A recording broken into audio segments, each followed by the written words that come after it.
Welcome back to my YouTube channel Lavez Academy. If you are new to this channel, do subscribe, like and share with your friends. This will be the last lecture on chapter number 4, effect of electric current. पूर्ण chapter आपण thoroughly explain केला आहे, थरलीचे videos बनवले आहेत. तुम्ही त्याची separate playlist सुद्धा आहे, जाऊन बघू शकता. So this is the last lecture. In this lecture we will discuss exercise and specifically we are going to solve numerical problems. आता न्यूमरिकल प्रॉब्लेम्स मध्ये मुलांना खूप अडचण येते आणि या चॅप्टरवरचे किमान 2 मार्काला तरी न्यूमरिकल प्रॉब्लेम्स विचारले जाऊ शकतात, किंवा जे ऑब्जेक्टिव्ह आहेत odd man out, true or false गाईडमध्ये किंवा तुम्हाला डायजेस्टमध्ये मिळून जातील. एक्सरसाइजमधले आपण सॉल्व करू, पण स्पेसिफिकली न्यूमरिकल प्रॉब्लेम सॉल्व करू. न्यूमरिकल प्रॉब्लेम सॉल्व करताना त्याच्या आधी जे ऑब्जेक्टिव्ह क्वेश्चन आहेत ते सॉल्व करून घेऊयात पटापट. Question number 1, tell the odd one out, म्हणजेच ऑड मॅन आउट आहे. Give proper explanation, with explanation आपल्याला ते सांगायचं आहे की बाबा का ऑड मॅन आउट आहे तो. First of all, fuse wire, bad conductor, rubber gloves and generator. आता बघा, fuse wire, bad conductor and rubber gloves, these are the 3 types of, म्हणजे त्यांची वेगळी कॅटेगरीज आहे आणि ते काय आहेत, बॅड कंडक्टर्स आहेत. आणि आपलं जनरेटर काय, सिम्पली इलेक्ट्रिसिटी जनरेट करत आहे. So which will be the answer, generator. Second वाला, वोल्ट मीटर, ॲमीटर, गॅल्व्हॅनोमीटर, थर्मोमीटर. आता नीट जर वाचला तुम्ही, वोल्ट मीटर, ॲमीटर अँड गॅल्व्हॅनोमीटर हे तिन्ही डिव्हाइसेस इलेक्ट्रिसिटी सेक्शनशी रिलेटेड आहेत. आणि थर्मोमीटर काय आपलं थर्मल सेक्शनशी रिलेटेड आहे, which measures the temperature. Volt meter काय मेजर करतं, वोल्टेज मेजर करतं. Ammeter measures the ampere in the circuit and galvanometer measures the charges or small amount of current in the circuit. So which will be the answer, what will be the answer, thermometer. Next, loudspeaker, microphone, electric motor and magnet. आता खूप simple आहे, थोडंसं वाटू शकतं आपल्याला किंवा magnet ह्या सर्व डिव्हाइसेसमध्ये यूज केलेत, पण आन्सर काय असणार आहे, तर magnet will be the answer. का आन्सर सांगतो. फर्स्ट ऑफ ऑल बघा, loudspeaker, microphone and electrical motor हे तिन्ही devices, these devices are converting one form of energy into another form of energy. म्हणजे हे डिव्हाइसेस आहेत आणि ते एनर्जीचं कन्वर्जन करतात. पण मॅग्नेट काहीच करत नाही. मॅग्नेट फक्त एक कंपोनंट आहे, ह्या सगळ्या डिव्हाइसेसचा एक कंपोनंट आहे, which is the odd man out. बाकीचे क्वेश्चन नंबर 2, 3, 4 हे सगळे तुम्हाला लिहिता येतील जर तुम्ही व्हिडिओ थरली बघितले तर. परत जर एक्सप्लेन केलं तर अजून मोठा व्हिडिओ होईल, त्यामुळे परत एक्सप्लेन करायची गरज नाही. फक्त आपण ऑब्जेक्टिव्ह सॉल्व करत पळूयात. नेक्स्ट, क्वेश्चन नंबर 8 घ्या डायरेक्ट. काय करायचं आहे आपल्याला, MCQ आहे, करेक्ट ऑप्शन चूज करायचा आहे.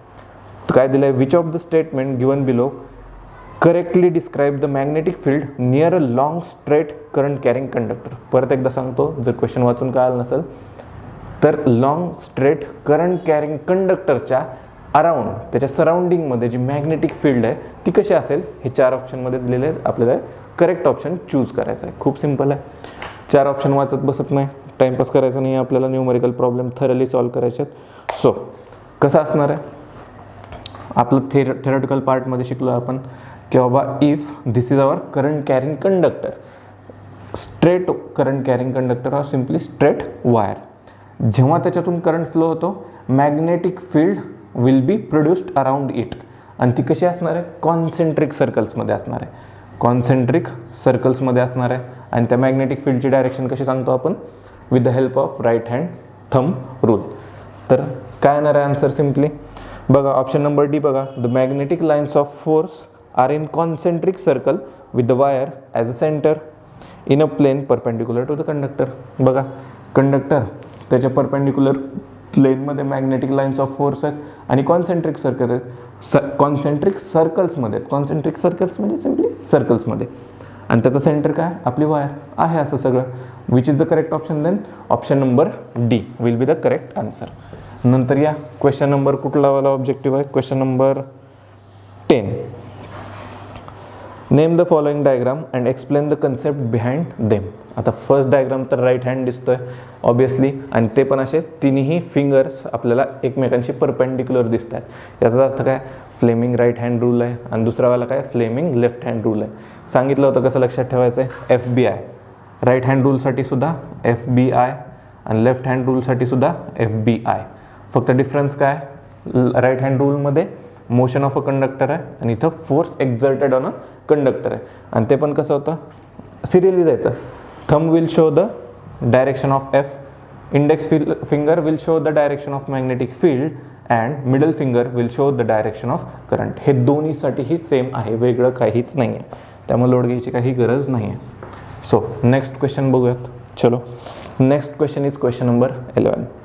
Identify the figures and explain their uses. आता बघा, जर तुम्ही फ्युजेस हा टॉपिक नीट बघितला असेल किंवा मी थरली एक्सप्लेन केला होता तेव्हा व्हिडिओ जर बघितला असेल, हा जो फर्स्ट टाईप आहे तो काय आहे, फ्यूजचा एक टाईप आहे, तो एक फ्यूज आहे लिटरली.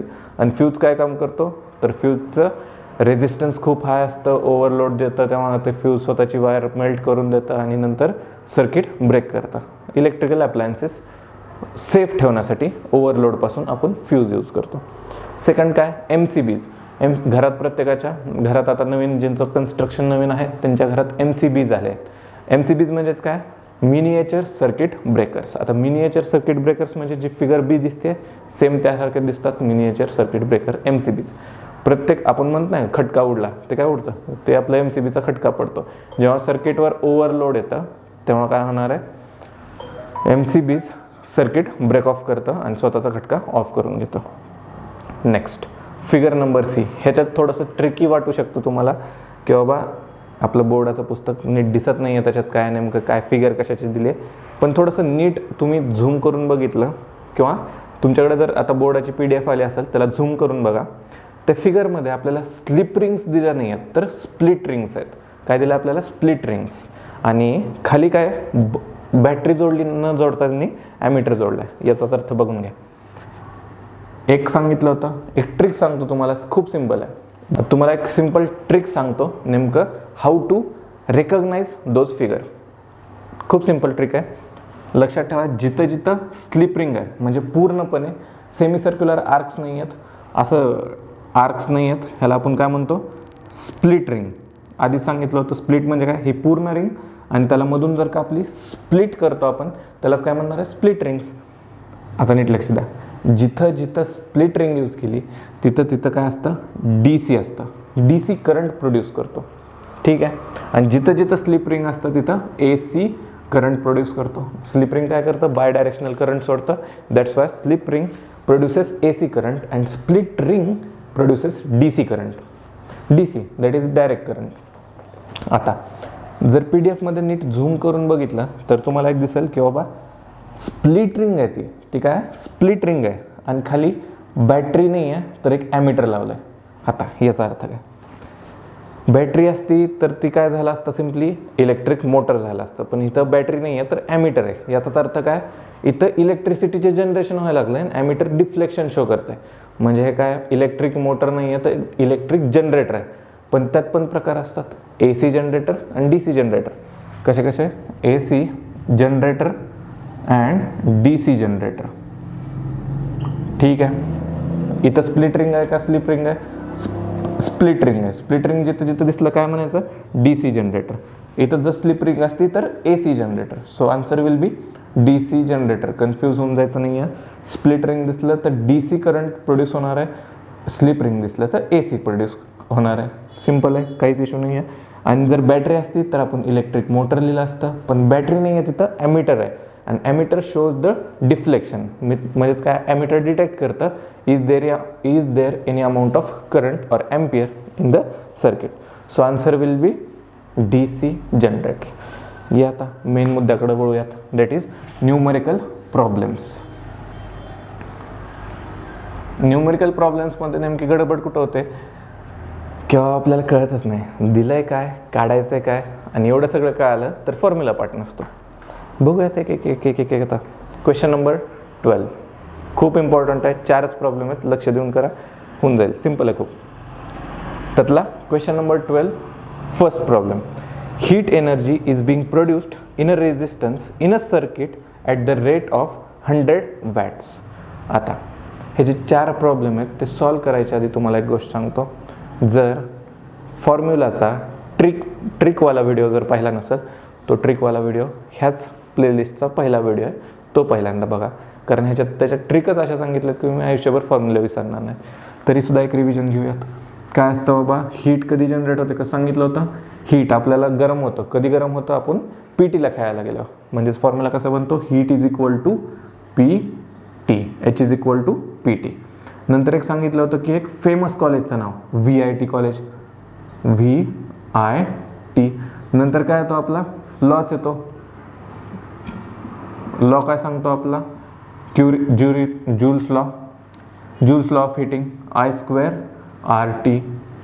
नंतर फक्त आपल्याला माहित होतं V is equal to IR आहे, V is equal to IR आहे. तिथं आपण थोडासा जुगाड केला होता. लास्ट फॉर्म्युला मिळतो आपल्याला V²/R इंटू T. हे सगळे T स्मॉल काढू शकता. T कुठला आहे, हा टाईम आहे, time for which current is past. आता बघा, हे सारे झाले हीटचे फॉर्म्युले.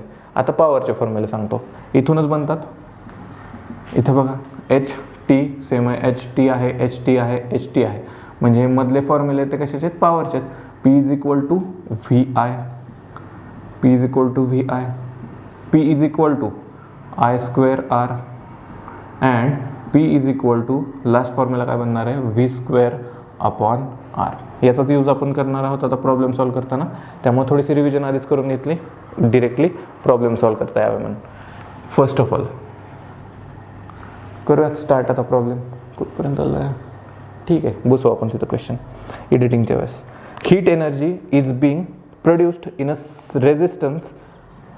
Resistance of a circuit at the rate of 100 watts. At a rate of 100 watts.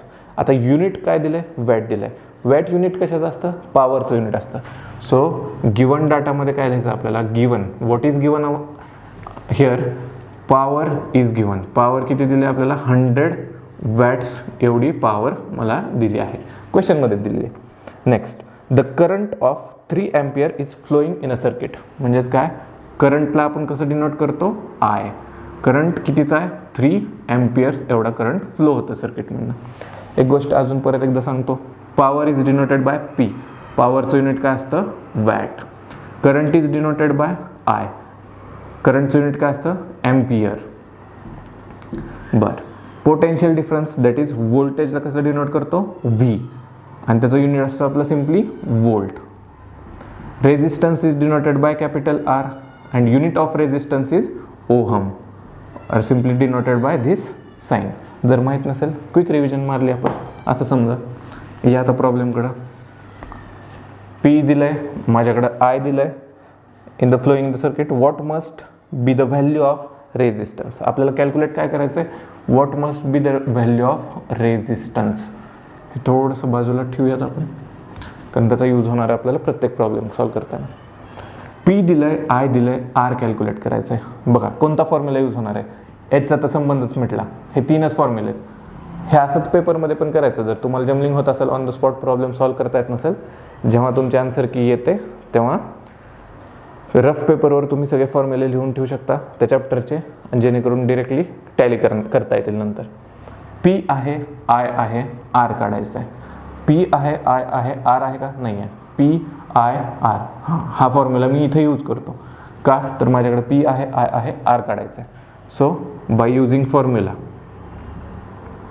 असं स्वच्छ अक्षरात लिहायचं, बाय युझिंग फॉर्म्युला. कुठला फॉर्म्युला यूज केला रे बाबा आपण, P is equal to I²/R. We have to calculate R. Then what will be the formula for R. R is equal to I² इथे मल्टिप्लिकेशनमध्ये, खाली आल्यावर डिव्हिजनमध्ये, म्हणजेच P डिवायडेड बाय I². समजलं का, काय केलं, फक्त I² मल्टिप्लिकेशनमध्ये होता, इकडे गेल्यावर डिव्हिजनमध्ये. So P/I². पॉवर आहे माझ्याकडं, किती रवा पॉवर माझ्याकडं, 100 वॅट्स एवढी पॉवर आहे. डिवायडेड बाय करंट किती आहे, 3 आहे, पण फक्त 3 टाकायचं नाही आहे, 3चा स्क्वेअर, I² आहे, म्हणजे 3 अँपियरचा स्क्वेअर. कसं येणार आहे कॅल्क्युलेशन, 100 डिवायडेड बाय 9, 3चा स्क्वेअर 9. करा कॅल्क्युलेशन, तुमचा आन्सर काय येणार आहे, 11. मी हे कॅल्क्युलेशन केलं होतं, तुम्ही होमवर्कमध्ये करू शकता. 11.11 ओहम हे आपलं आन्सर येणार आहे. हे ओहम कुठून उचललं मी, तर we know that the unit of resistance is ohm. संपला विषय, काढला आपण आन्सर की बाबा ओहम असणार आहे. ठीक. This is the answer of question number 12 मधला first question, first numerical problem, that is 11.11 ohm. त्याला तुम्ही सिम्पली 11 ओहम हेही लिहू शकता. सो स्क्रीनशॉट काढून घेऊ शकता याचा. नंतर सॉल्व करूयात सेकंड प्रॉब्लेम. आता सेकंड प्रॉब्लेममध्ये काय दिलं आहे, हाच अप्रोच असला पाहिजे आपला प्रत्येक प्रॉब्लेम सॉल्व करताना, की बाबा मला दिलं आहे काय, काढायचं आहे काय, कोणता फॉर्म्युला यूज करायचा आहे, बस. बाकी राहतं काय, फक्त कॅल्क्युलेशन, संपला विषय. So second question, 2 tungsten bulbs of weightage 100 watt and 60 watts power work on a 220 volt potential difference. पहिल्यांदा वाचून दाखवतो सगळं, नंतर एक्सप्लेन करतो. हाच प्रॉब्लेम तुम्हाला कळला नाही आणि ह्याच्यासाठी तुम्ही व्हिडिओ बघायला आलात. थोडंसं कितकट आहे आणि ते कसं कळलं नाही तेही सांगतो. If they are connected in a parallel, how much current will be flown in the main conductor. ठीक आहे. आता जर क्वेश्चन नीट ऐकलं असेल तर त्याच्यात मला काय दिलं आहे, 2 बल्ब दिलेत and they are operating parallelly. आणि कितीवर चाललेत ते, 220 वोल्ट्सवर चालू आहेत. ठीक आहे. सांगतो कन्स्ट्रक्शन कसं कसं आहे त्यांचं बल्बाचं. जर इथं 2 बल्ब असतील, हे बल्बच आहे, वेगळा काही विचार करू नका, हे 2 बल्ब्स आहेत माझे. They are connected parallelly. आणि कितीला जोडलेले, 220 वोल्ट्स, म्हणजे घरातलं सर्किट आहे आपलं 220 वोल्ट्सचं, 220 वोल्ट्सला जोडलेलं आहे supply.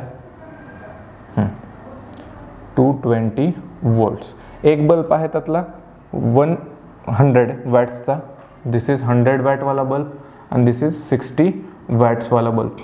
Next, if they are connected in parallel, how much current will flow in the main conductor. आता नीट लक्ष द्या, we have to calculate the current. म्हणजेच काय, तर मला हे काय दिलं, त्याचं वॅटेज दिलं आहे, म्हणजे काय दिलं आहे, पॉवर दिलं आहे. माझ्याकडे काय व्होल्टेज आहे, दॅट इज सप्लाय, 220 वोल्ट्स पण दिलं आहे मला, पॉवर दिलं आहे, व्होल्टेज दिलं आहे. कॅल्क्युलेट काय करायचं आहे, आय कॅल्क्युलेट करायचं आहे. So which formula which will B useful, P आहे, व्ही आहे, आय कॅल्क्युलेट करायचं आहे. पी आहे, व्ही आहे, आय कॅल्क्युलेट करायचं आहे. So I will use first वाला formula, that is P is equal to V I. संपला विषय. पण आता सर आपल्याकडे तर 2 बल्ब आहेत, 2 करंट येतील, ऑब्विसली 2 करंट येणार आहेत. तर एक तुम्हाला सांगतो की होत आहे काय नेमकं. जे आपल्या घरातलं सर्किट जोडलेलं आहे, दिस सर्किट इज कनेक्टेड पॅरलली, म्हणजे पॅरलल कॉम्बिनेशनमध्ये. का पॅरलल कॉम्बिनेशनमध्ये हेही सांगतो, की बाबा पॅरलल कॉम्बिनेशनमध्ये व्होल्टेज कॉन्स्टंट राहतं. काय होतं, काय सांगितलं, व्होल्टेज कॉन्स्टंट राहतं. म्हणजे इथं आत्ता शूटिंग करताना 3 बल्ब लावलेत, ह्याला पण 220 वोल्टचा प्रोव्हाइड मिळणार आहे, ह्याला पण 220 आणि त्याला पण 220. हे जर सिरियली कनेक्ट केलं असतं, हे असे 3 बल्ब मी सिरियली कनेक्ट केले असते, तर काय झालं असतं माहिती, इथून जर व्होल्टेज टाकलं असतं तर व्होल्टेज डिवाइड होत गेलं असतं. ह्याला पहिल्यांदा 220 मिळालं, ह्याला कमी मिळालं, ह्याला अजून कमी मिळालं. That's why in home appliances are simply connected in a parallel manner or parallel circuit. असं पॅरलल जोडल्यामुळे काय होतं, प्रत्येक कंपोनंटला मिळणारं व्होल्टेज हे सेम राहतं आणि दॅट इज 220 वोल्ट्स. म्हणजे या बल्बला सुद्धा किती मिळालं आहे, 220 वोल्ट्स एवढं मिळालं आहे. आणि ह्या 60 वॅटच्या बल्बला सुद्धा 220 वोल्ट्स एवढं पोटेन्शियल डिफरन्स प्रोव्हाइड केलं आहे. कोणी, आपल्या इलेक्ट्रिकल अप्लायन्स सर्किटनं, डेपोनं. आता मग ह्याच्यासाठी करंट काय, I1. ह्या बल्बसाठी करंट काय, I2. आता अजून एक सांगतो, वोल्ट जसं कॉन्स्टंट राहतं तसंच पॅरलल सर्किटमध्ये, हे जसे असे सर्किट असतात त्या पॅरलल सर्किटमध्ये करंट काय होतो, ते डिवाइड होतो. पण होल सर्किटमधनं वाहणारा करंट काय असणार आहे, सपोज हे बघा करंट असा चालला आहे, इथं काय झाला, डिवाइड झाला, काय झालं, I1 I2. करंट काय असतो आपला, I होता, त्याच्यातनं डिवाइड झाला करंट, त्याला मी नाव दिलं I1, सेकंड करंटला नाव दिलं I2. आता हे डिवाइड झालेले जे करंट आहेत, म्हणजेच काय, I1 + I2 केलं तर मला I मिळणार आहे. And that I will be the current flowing in the circuit. कळतंय का, खूप सिम्पल आहे, काहीच नाही आहे. माझं म्हणणं काय, या 2 बल्बमधनं वाहणारं व्होल्टेज सेम आहे, दॅट इज 220 वोल्ट, मान्य, संपला विषय. पण करंट डिवाइड होतो ना, आणि तो करंट जो डिवाइड होतोय त्याचं जर समेशन केलं, हे बघा I1 इथून येणार आहे खाली, I2 असा कनेक्ट होणार आहे आणि इथं फ्लो होणारा करंट कसा राहणार आहे, परत I. And that current we have to calculate. कळतंय. आता first we have to calculate I1 and I2. तर बघून घेऊयात लॅब की दोन बल्बसाठी 2 पॉवर घेऊयात. चलो, first of all first bulb किती वॅटेजचा दिला आहे? 100 वॅट्सचा. तो power 1 is equal to power of first bulb is equal to 100 watts एवढी पॉवर आहे. Power of second bulb P2 is equal to किती वॅट आहे? 60 वॅट्स. 60 वॅट्स. देन वोल्टेज सगळीकडे सेम राहणार आहे, दॅट विल बी 220 वोल्ट्स. आता first of all we have to calculate current for this bulb, then current for this bulb. आता formula काय बनतो आपला? P1 is equal to V into I1 and P2 is equal to V into I2. कुठून आला formula? P is equal to VI. फक्त 2 separate bulb आहेत, त्यामुळे P1 P2 I1 I2. V का सेम राहिला? तो दोघांसाठी पोटेन्शियल डिफरन्स काय? सेम आहे. तर चलो करूयात कॅल्क्युलेट. I1 कॅल्क्युलेट करायचं आहे. So I1 is equal to काय येणार आहे? वोल्टेज मल्टिप्लिकेशनमध्ये इकडे आल्यावर division, that is P1 divided by V and I2 इथंच करून घेऊयात. I2 is equal to I2 will be P2 divided by V. आता P1 किती आहे माझ्याकडं? 100 वॅट्स.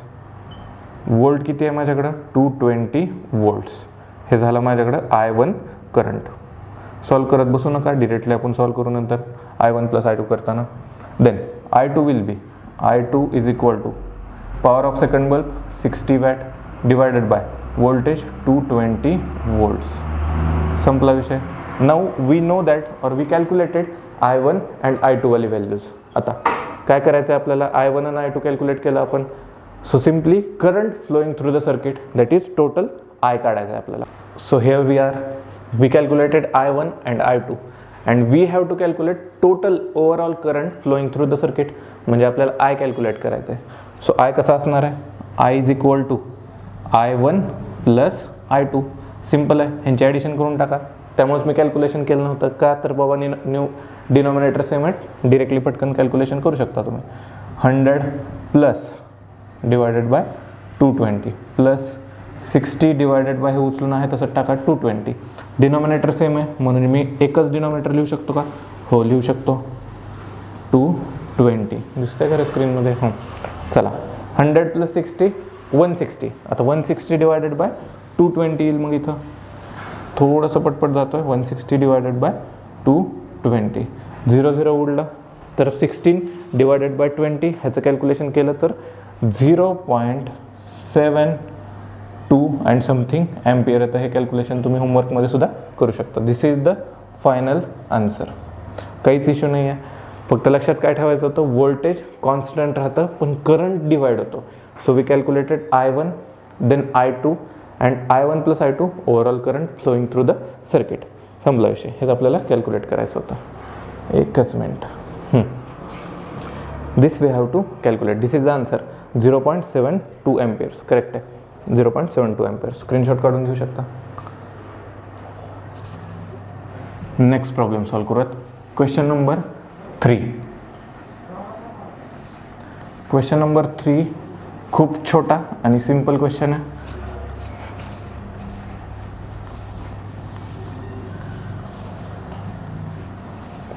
तर question number 3, who will spend more electrical energy. आणि काय दिलेलं आहे आपल्याला? कोणते कोणते कंपोनंट दिलेत? तर 500 वॅटचा TV सेट आहे in 30 minutes and 600 watts of heater in 20 minutes. एक तर बघा गिवन डाटामध्ये आपल्याला 2 कंपोनंट दिलेत. कुठले कुठले? TV हा एक कंपोनंट दिला आहे जो की किती वॅटेजचा आहे? 500 वॅटचा आहे आणि किती वेळ चालतो आहे? तर 30 मिनिट्स एवढा चालतो आहे. नेक्स्ट दिलं आहे आपल्याला हीटर. हीटर किती वॅटचं आहे? तर 600 वॅट्सचं आणि 20 मिनिटसाठी यूज केलं आहे.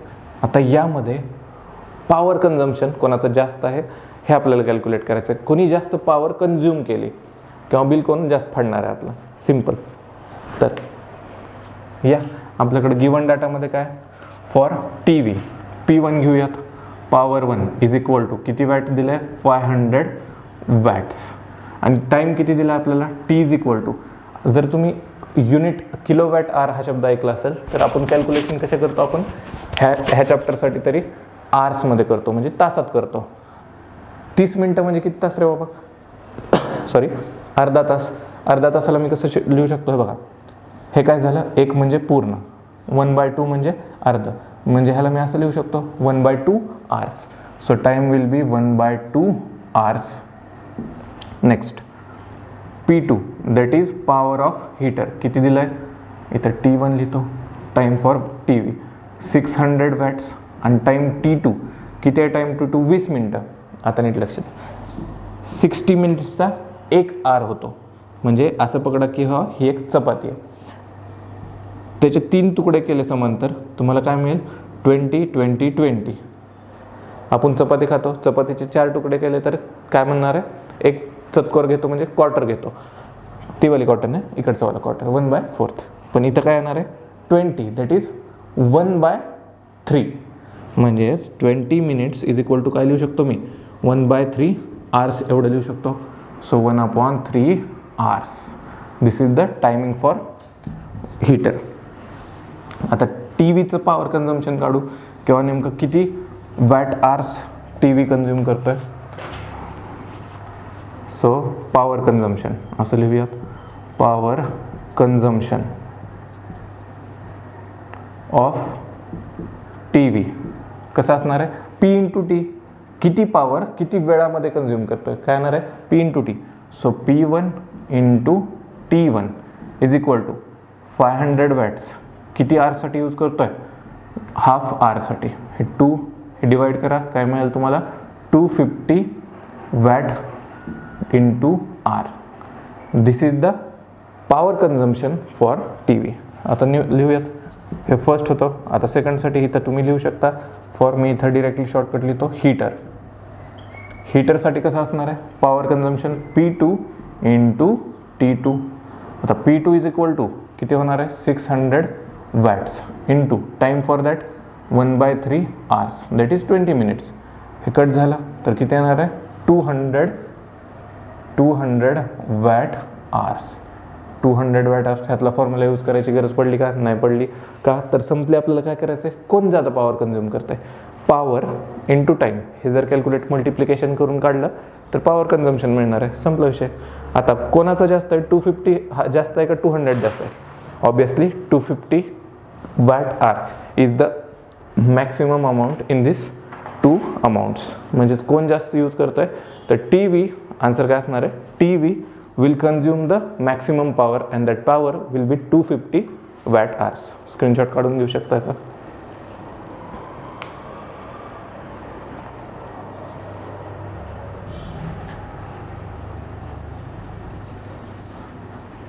सॉल्व करूयात question number 4.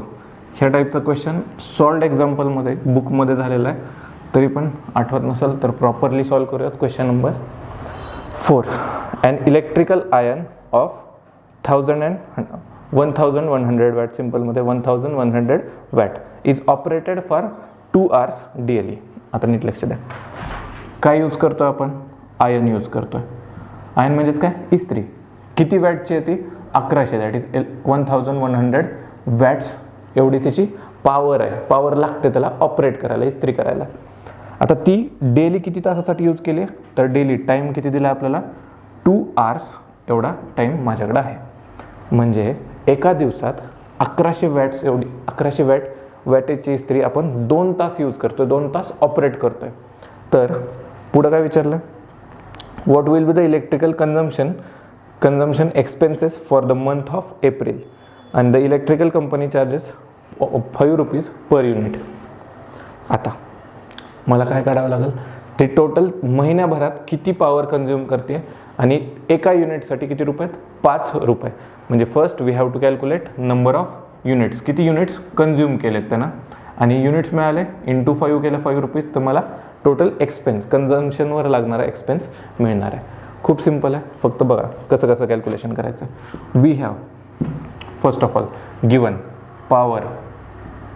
Power of that electrical iron is 1100 watts and time for which it is use daily किती यूज करतो आपण त्याला, तर 2 hours एवढा आपण यूज करतोय. आणि ते कुठल्या महिन्यासाठी कॅल्क्युलेशन करायचं, आता एप्रिल ह्या महिन्यासाठी कॅल्क्युलेशन करायचं. नसेल जमत, स्कॉलरशिप एक्झाममध्ये बघितलं नसेल तर कसं यूज करायचं, नकल सापले. जो अपवाला तो 31वाला महिना आहे, डाऊनवाला 30वाला. जानेवारी फेब्रुवारी मार्च एप्रिल कुठे येतं, खड्ड्यात. सो एप्रिलमध्ये किती डेज आहेत, 30 डेज आहेत. सो एप्रिल कंटेन किती डेज, 30 डेज. आता डेली 2 आवर्स, मग 30 डेजमध्ये किती यूज होणार आहे. हे बघा, मी निलेश, माझ्याकडे 2 चॉकलेट आहेत, असे 4 निलेश, चौघाकडे पण 2-2 चॉकलेट आहेत. टोटल किती झाले, 4 × 2.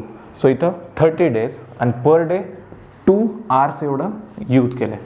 So total time is equal to काय येणार आहे, किती तास झाले total time is equal to 30 × 2 hours daily, that is 60 hours. हे झालं आपलं total consumption in April month. आता पॉवर कन्झ्युम्ड काढू. पॉवर कन्झ्युम्ड काय असतं, P × T. सिम्पलमध्ये P × T किती आहे, 1100 watt into time for which it is used 60 hours. आता हे कॅल्क्युलेशन कसं होणार आहे माझं, 11 × 6 11 6 जा 66. 1 2 3 000 1 2 3. This is the watt hour. हे काय मला मिळालं आहे, वॅट आर मिळालं आहे. फक्त 66,000 वॅट आर्स एवढं एनर्जी कन्झ्युम केली. पण आपलं युनिट तसं आपण मेजर करत नाही, तर कसं मेजर करतो, we measure our unit or wattage in kilowatt R.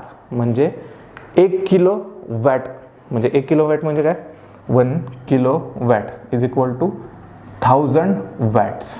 ठीक आहे, 1000 वॅट्स. आपल्याकडे किती आहेत टोटल, 66,000 वॅट्स आहेत. तसं मोजायचं का आपल्याला, नाही, म्हणजे किलो वॅटमध्ये पाहिजे. मग डिवायडेड बाय 1000 करावं लागेल आपल्याला. That's why number of unit इथं काय येणार आहे, number of units is equal to 66. थांबा एकच मिनिट. 66,000 डिवायडेड बाय किती करायचं आपल्याला, किलो वॅटमध्ये पाहिजे. सो किलो वॅटमध्ये करण्यासाठी 1000 डिवाइड केला. 1 2 3 1 2 3 किती मिळालं, 66 युनिट्स किंवा 66 किलो वॅट आवर्स असंही पकडू शकतो. Or simply 66 units are consumed in the month of April by that iron. कळतंय का, खूप सिम्पल आहे. आता 66 युनिट्स वापरलेत आणि एका युनिटला ती कंपनी किती चार्ज करते, तर 5 rupees. So total expense will be 66 unit into एक युनिट 5 रुपयाचं, 66 युनिट किती रुपयाचे, इंटू 5 करा. तर काय मिळेल, 66 × 5 कॅल्क्युलेशन करा, तुम्हाला मिळून जाईल 3 बरोबर आहे 60 × 5 300 आणि वरचं राहिलेलं 6 × 5 30. So 330 rupees. आता किती रुपये लागले, रुपयाचं युनिट तर काय रुपीज आहे. So this is the problem. कसं गेलो आपण, स्टार्टिंगला गिवन डाटा पॉवर आणि टाईम दिलं होतं. सो टोटल पॉवर किती आहे कन्झ्युम ते कॅल्क्युलेट केलं. त्याच्या आधी कशाचा यूज केला आपण, एप्रिलमध्ये किती डेज आहेत, 30 days, daily 2 hours. So 60 hours total consumption आहे, म्हणजे टोटल टाईम झाला. Then we calculated power consume that is PT. किती आलं, 66,000 वॅट आवर्स. वॅट आवर्स कसं आलं, ह्याचं वॅट आणि ह्याचं आर, वॅट आर. पण we calculate that amount or that unit in kilowatt hours. So we divided by 1000. संपला विषय. किती आलं, 66 kilowatt hour or simply 66 units. Total expense एका युनिटला 5 रुपये, 66 युनिटला इंटू 5 करा. काय मिळालं answer, 330 units. This is it for this lecture. We have completed 4th chapter here, that is effect of electric current. आवडला असेल तर नक्कीच लाईक करा, शेअर करा आणि तुमच्या मित्रांसोबत शेअर करा. तेच.